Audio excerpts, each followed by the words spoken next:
Эделбейс жаңы конушу Ош шаарынын борборунан 10 чакырым алса жайгашкан. Мында миңдин тегерегинде эл жашайт. Ош шаарынын эң четиндеги айылда социалдык объектилер менен инфраструктуралык абал жакшы эмес. Бул көйгөйлөрдү чечүү үчүн жергиликтүү элден куралган демилгелүү топ иш алып барууда.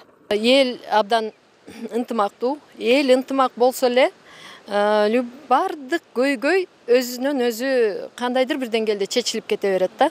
Ушуга биз абдан биздин эл дагы ишенет. Баарыбыз ушунчалык убедиться эткенбиз. Биз ошол айтып атпаймынбы? Ашардан баштап, мейли долбоор келген болсо, долбооруга чейин ошол активдүү катышып, баарыны ошол жасай беребиз.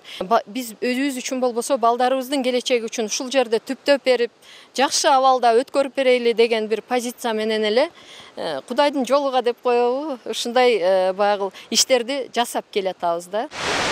Бүтүндөй Ош шаарынын тургундары пайдаланган Ак Буура дайрасынын башында жайгашканына карабастан, конушта ушул кезге чейин суга суу жана ичүүчү суу маселеси көйгөй болуп келген. Былтыр гана 80-жылдары курулуп, бирок акыркы жылдары таптакыр керектен чыккан насостук станциялар оңдолуп, суу тартуу жумуштары башталды. Эң биринчи актуалдуу көйгөй ушу суу маселеси болгон үчүн биз ушул суу маселесин чечиш үчүн ар кандай долбоорлорго катыштык. Былтыркы жылы 1 айылыбызга суу чыкты. Быйыл 2-нчи айылыбызга мына суу чыгуунун үстүндө турат. Ал жерге дагы 1200 метр жерге Кудай буйруса труба тартылып, задвижкалары алмашып, 3 насосубуз жаңы насос алып беришет. Андан тышкары 2 эски насосубузду толук капиталдык ремонттон чыгарып берет деп күтүп атабыз.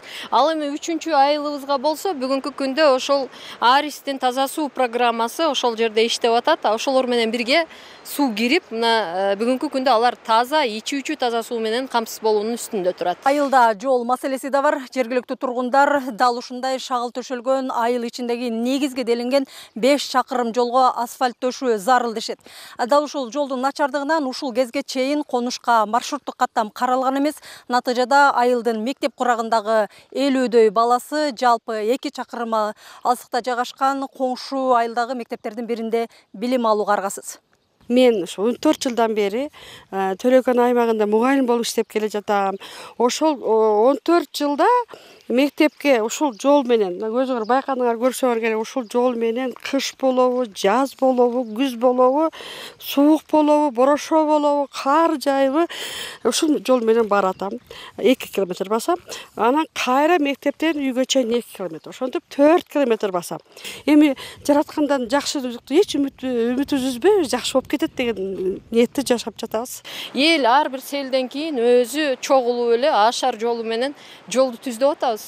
Эми мэрияда баягы жазылат экен, ички жолдорду оңдоо деп шагыл төгүп беришет. Ошо жеринен анан баягы техника бошоп келгенге чейин да бир топ убакыт кетет экен.